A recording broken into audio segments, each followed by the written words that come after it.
Negociações estão avançando, dessa vez negociação que aconteceu em território turco, envolvendo lideranças da Rússia e da Ucrânia, e a gente vai conversar com o Ian Boechat, que já está aqui na nossa escuta, inclusive, para repercutir esse assunto. Ian, obrigada por conversar com a gente, boa tarde para você. Nosso correspondente de guerra, que teve e ainda tem um papel fundamental nesse conflito. Ian, meu amigo, que bom que você está seguro, já está salvo. Eu recebi algumas mensagens dos nossos telespectadores lá da Band e ouvintes aqui da Rádio Bandeirantes preocupados com você, viu?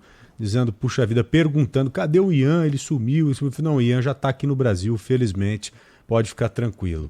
Ian, parabéns primeiramente pelo trabalho feito lá na Ucrânia, como sempre um trabalho extraordinário, e é um prazer novamente te receber aqui no nosso jornal, viu, querido? Boa tarde. Boa tarde, vocês estão me ouvindo bem? Tem um zumbido, mas a gente está te ouvindo bem. Eu acho que tinha dado algum tipo de interferência. Bom, obrigado pelas palavras. Estou de volta, estou aqui em São Paulo agora. Tudo bem, estou super seguro. Estive seguro lá na Ucrânia também, de certa forma. Enfim, estamos aí prontos para outra, né? É verdade. Ô Ian, qual foi o momento mais tenso que você viveu lá na Ucrânia? Eu vi alguns vídeos. Os 2 vídeos que você gravou que me marcaram, um deles foi aquele que você estava deitado com a câmera apontada para você e um bombardeio acontecendo bem perto, e o outro foi debaixo de umas árvores, uma correria danada durante uma explosão, durante um ataque também. Quais foram os momentos mais tensos que você viveu por lá, hein, Ian? Eu acho que está dando algum problema, mas acho que passou. Bom, olha, por incrível que pareça, o momento mais tenso é o início do conflito sempre, porque a gente tem muito pouca informação, não sabe direito o que está acontecendo. Então eu me lembro que no primeiro dia, saindo do leste do país em direção a Kiev, eu tive que passar por Kharkiv, num momento em que a gente não sabia a velocidade com que as tropas russas estavam avançando, e eu me lembro na estrada teve muito ataque aéreo naquela região, então passando por caminhões queimados, carros de combate abandonados na estrada, casas destruídas. Foi um momento de muita tensão, porque a gente não sabia o que estava acontecendo, né? Os outros momentos em que você sofre ataques, eles são tensos também, mas pelo menos você sabe mais ou menos o que fazer, tem uma ideia do que pode acontecer, mas eu acho que o momento que você não tem informação de nada, que você está no escuro, é o momento de maior tensão. Eu acho que esse início de guerra sempre é assim, em que ninguém sabe exatamente o que está acontecendo. São os momentos mais difíceis, eu acho. Tá, e você tem algum tipo de treinamento específico aí para poder lidar com esse tipo de problema? Não sei se treinamento somente psicológico, mas meio que tático também, para tentar se abrigar em uma situação adversa, uma situação grave. Você já fez algum tipo de treinamento, alguns treinamentos? Já fiz treinamentos com ex-militares americanos, ex-militares britânicos, que são os treinamentos específicos para jornalistas, que explicam um pouco a dinâmica da coisa, e também treinamento de primeiros socorros, que eu acho que é o mais importante nesses momentos. Eu acho que você ter uma boa noção de primeiros socorros, saber que equipamento médico levar. Obviamente eu não sou um paramédico, mas eu tenho alguma noção de como resolver questões mais graves. Acho que esses são os ensinamentos mais importantes, né? E tem muito de instinto também e de vivência, né? Que você vai aprendendo com o tempo, mas eu acho que os ensinamentos de primeiro socorro são mais importantes nessas situações. Tá, lá na Ucrânia você precisou usar um pouco desse treinamento em algum momento, ou em alguns momentos? Não de primeiros socorros, mas de abrigo mesmo, de fuga, de tentar se abrigar de uma forma mais adequada. Você usou um pouco desse conhecimento lá ou não foi necessário, né? Não, usei várias vezes. Coisas simples, né? Por exemplo, num tiroteio, as pessoas tendem a se esconder atrás de um carro e não pensam que é preciso se esconder exatamente onde está o motor. Você precisa saber onde está o motor do veículo para você se esconder atrás dele. Esse é um ensinamento básico que muita gente não tem, às vezes. Elas se escondem atrás de qualquer barreira. Você está atrás da lataria de um carro com um tiro de uma K-47 ou uma M8, um fuzil desses, é como não ter nenhum abrigo. Então, em geral, nessas situações, os jornalistas todos brigando para estar onde adaptar o motor do veículo, né? Ou num ataque de bomba, se não há abrigo, o melhor a fazer é deitar e esperar, porque correr te coloca mais em risco ainda, né? Então são pequenos ensinamentos que é preciso ter sempre eles em mente para minimizar os riscos, né? Agora sim, você aqui do Brasil, né, Ian, acompanhando a situação na Europa ainda, as negociações em andamento, para o nosso ouvinte que ligou o rádio agora há pouco, né, não ouviu a gente falar sobre a novidade, né, envolvendo Rússia e Ucrânia, novas negociações aconteceram, dessa vez em território turco, e há ali uma disposição de ambas as partes abrirem mão de algo. A Rússia diminuir o poder de ataque no território ucraniano, cessar os bombardeios, e também a Ucrânia se comprometer com a neutralidade, né? Então abrir mão da aliança com a OTAN, que parece cada vez mais distante, então abrir mão dessa aliança não é algo assim de também tão absurdo de se imaginar que poderia acontecer, mas também teria que abrir mão ali militarmente falando, da região da Crimeia. Esse avanço, Ian, está sendo considerado como algo bastante positivo se a gente for parar para pensar no final desse conflito. Você que conhece a região, esteve lá, entende dessa maneira também? A gente pode entender esse passo como de fato algo positivo para isso? Acho que sim, eu acho que desde a vitória no sudeste do país, quando Vladimir Putin conseguiu estabelecer uma linha de conexão por terra entre a Crimeia e o território russo, os objetivos russos estavam praticamente alcançados já. Eu vinha falando isso, falei com o Joel algumas vezes e comentei várias vezes, que após a segunda semana de guerra, parecia ser muito claro que não havia um interesse concreto de Vladimir Putin em tomar Kiev e manter uma ocupação total no país, né?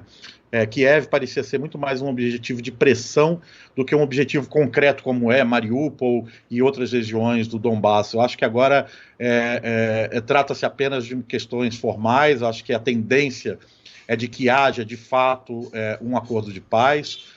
Ainda não se sabe em que termos, provavelmente a Ucrânia vai perder o resto do Donbass, ainda não está claro, mas talvez isso aconteça. E é mais ou menos o que Vladimir Putin vinha pedindo desde o início. Eu acho que ele conquista mais do que ele propunha antes do início da guerra, né? Apesar de muita gente estar vendo toda essa situação como uma derrota militar da Rússia, por ter sido teoricamente parada nos arredores de Kiev, eu tenho uma visão distinta. Acho que não sou um especialista militar, então essa é uma análise, claro, de um repórter só, e é importante destacar isso, que eu não tenho estofo teórico para fazer uma análise militar de alto nível, mas a minha impressão sempre foi de que a Rússia não utilizou todo o seu poderio militar, fez uma guerra de média intensidade, e que Vladimir Putin atingiu seus objetivos já há algumas semanas. Essa opinião do Ian, Joel, bate com a de vários especialistas que a gente ouviu aqui, que a Rússia, claro, atacava com muita força, mas ainda não toda a força que era capaz de reproduzir nesses ataques. E a impressão do Ian, que esteve lá, ficou por lá por muitos dias, ela é extremamente importante, mesmo porque essa não é a primeira cobertura de guerra do Ian. Ele já esteve em vários conflitos, então mesmo vendo que o Ian se coloca, como sempre, com uma grande modéstia, eu faço questão de dizer, aqui eu que estou dizendo que a opinião dele ela é extremamente importante nesse momento. Ian, você acha que um conflito como esse ele pode ser interessante para alguém ou para algumas pessoas, baseado também no que você já viu no passado da indústria bélica, dos conflitos, dos grandes conflitos? Você acha que essa guerra hoje ela é interessante, por exemplo, para os Estados Unidos ou para alguma outra nação? Você consegue vislumbrar algo nesse sentido? Eu acho que essa guerra foi interessante para todos os atores, menos para os ucranianos. Acho que ela foi muito interessante para a China, por exemplo. Abriu-se um precedente que a China gostaria de ver, porque a China vai querer retomar Taiwan e vai retomar Taiwan. Engana-se quem acredite que não, e eu acho que esse foi um passo importante no cenário internacional para a China, de mostrar que a opinião da comunidade internacional já não tem, ou a comunidade internacional ocidental já não tem tanto peso. Acho que foi muito importante, boa para a Rússia. Vladimir Putin conseguiu exercer e mostrar força e desafiar a OTAN e dizer para a OTAN, olha, aqui no meu terreno, não, eu faço o que eu quero. E foi boa para a OTAN, foi para os Estados Unidos, reaqueceu a indústria bélica e também fez a Rússia se expor de certa forma, mostrar o que tinha na manga, apesar de a Rússia não ter mostrado tudo. Quem estuda práticas militares conseguiu analisar um pouco qual é o estilo de combate da Rússia, as suas fragilidades. Acho que todo mundo saiu ganhando nessa guerra, infelizmente. Quem perdeu foram os ucranianos, e eu acho que isso já estava escrito lá atrás, quando o Zelensky subiu na mesa e disse que ia se unir à OTAN, que não ia baixar a guarda para a Rússia.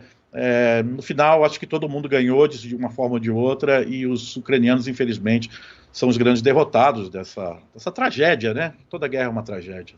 E qual que é o sentimento da população ucraniana frente a um combate como esse? Porque a gente à distância imagina que há pessoas que são favoráveis e outras que são contrárias ao governo. Isso acontece em qualquer país, só que em uma condição de guerra isso tudo se aflora.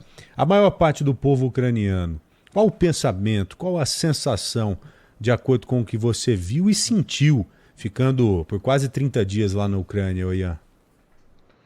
Eu acho que antes de a invasão de fato acontecer, havia uma divisão importante no país. Acho que a população mais ao leste do país via com muito ceticismo a posição de Zelensky de desafiar a Rússia e tentar uma aproximação muito íntima com o Ocidente, digamos assim, enquanto parte da Ucrânia mais a oeste, principalmente na região de Lviv, mas também em Kiev, via como uma oportunidade de a Ucrânia romper os seus laços históricos de submissão mesmo à Rússia, né? Acho que havia uma divisão. Eu acho que depois de que começou a invasão e os ataques a áreas civis, houve uma união nacional, inclusive com essa população do leste, que se sentiu muito agredida pela Rússia, pelos ataques a alvos civis. De fato, os russos fizeram ataques muito violentos em algumas regiões, como em Kharkiv, ou Mariupol, ou em Chernihiv, cidades que são russófonas, inclusive. Muita gente não esperava que isso fosse acontecer. Eu acho que agora vem um segundo momento, quando de fato se houver esse acordo de paz, vai haver muita discussão interna sobre as consequências dessas decisões que foram tomadas. Acho que a Rússia vai tentar desestabilizar o país de forma bastante profunda, vai fazer uma campanha midiática interna, vai agir para tentar enfraquecer essa posição do oeste do país e enfraquecer Zelensky. Acho que ainda tem um período longo de instabilidade, mesmo que os conflitos armados se encerrem agora. Acho que a Ucrânia vai passar por um período bastante complexo nos próximos meses e talvez anos, viu? Ô Ian, tem um ouvinte perguntando algo aqui para você, é o Roberto, que está nos acompanhando lá de Minas Gerais. Ele quer saber se você, por ser brasileiro, teve algum tratamento diferente dos ucranianos ou dos russos. Como reagiu ao saber que você é brasileiro?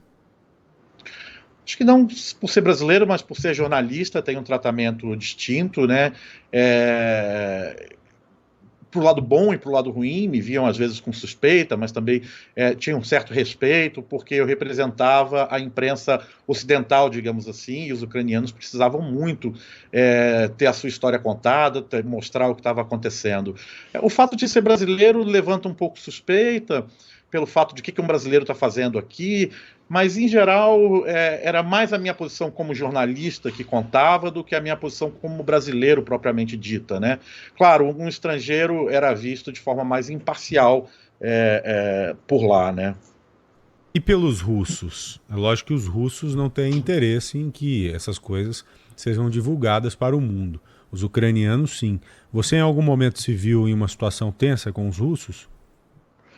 Eu não tive contato direto nenhum com nenhum soldado russo. Os colegas que tiveram contato direto com os russos tiveram problemas, foram agredidos, tiveram passaporte, equipamento tomado.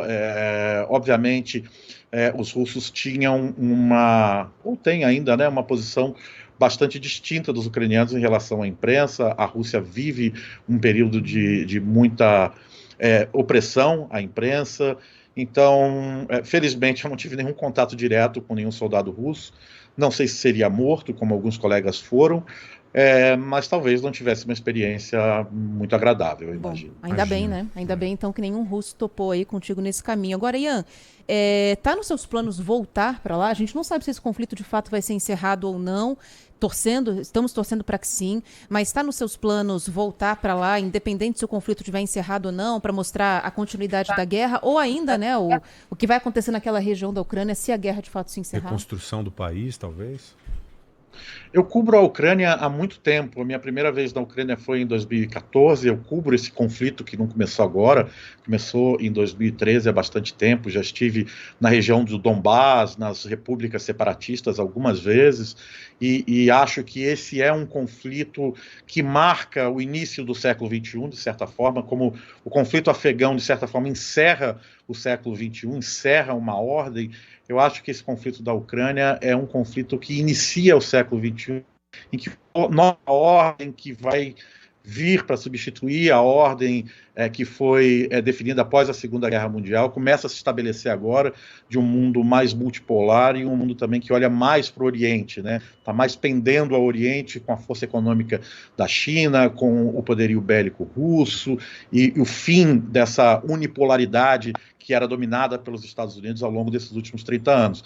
Eu tenho bastante vontade de voltar, pretendo voltar em breve para a Ucrânia, porque eu acho que esse é um conflito que ainda, mesmo que não haja atividade militar, é um conflito que vai se estender por muito tempo e vai ter impactos muito grandes em todo o mundo, inclusive na nossa vida aqui no Brasil. Esse é um conflito que importa, eu acho que para o mundo de uma forma geral. Com toda certeza, como sempre... Um bom papo com o Ian, né? As entrevistas com ele são sensacionais, as participações do Ian da mesma forma, devido a essa capacidade toda que ele tem. E o conflito aí com o adolescente, com o filhão, já está resolvido? Está tudo ok em casa? Porque você voltou praticamente para encontrar o filhão. Anexou o quê, Ian? Anexei o computador e instiguei uma revolta separatista no quarto dele. Botei o cachorro para morar lá. Tava dando trabalho, as coisas estão sob controle agora. Que bom, que bom. Não foi preciso ninguém para intermediar a negociação. Imagina o Ian chega em casa e fala, meu filho, eu tô acostumado com guerra, viu? Então você baixa a sua bola aí. Não deve ser fácil negociar com você, né, Ian? Te assustar não é fácil. Com certeza. Não, o problema é negociar com ele, é mais difícil, acredite. Imagino, com toda certeza. Eu tenho 3 adolescentes, sei bem o que você tá falando. Ian, meu querido, tá louco, velho, é isso mesmo, Deus me livre. Ô Ian, muito obrigado, viu? Um grande abraço a você, como sempre, fantástico poder bater um papo com um amigo. Obrigada, Ian. Torcendo por dias melhores para todos nós. Com Deus aí, Ian. Eu que agradeço, obrigado pelas palavras, obrigado pelo carinho, obrigado pelo espaço também. Valeu, querido, até mais. Ian, obrigada. E só para arrematar esse assunto Ucrânia, você falou agora há pouco sobre Joe Biden, né? Ele conversou por telefone com alguns líderes europeus, presidente da França, chanceler da Alemanha, primeiro-ministro da Itália e primeiro-ministro da Inglaterra, para falar sobre os andamentos dessas negociações. Não houve a divulgação de nenhuma nova sanção, por exemplo, ou passo que pode ser dado pelos Estados Unidos ou por esses países. Foi mais para atualização mesmo do que foi discutido nessa negociação entre Rússia e Ucrânia. É isso. Vamos pro intervalo? Pô, 1h30 já.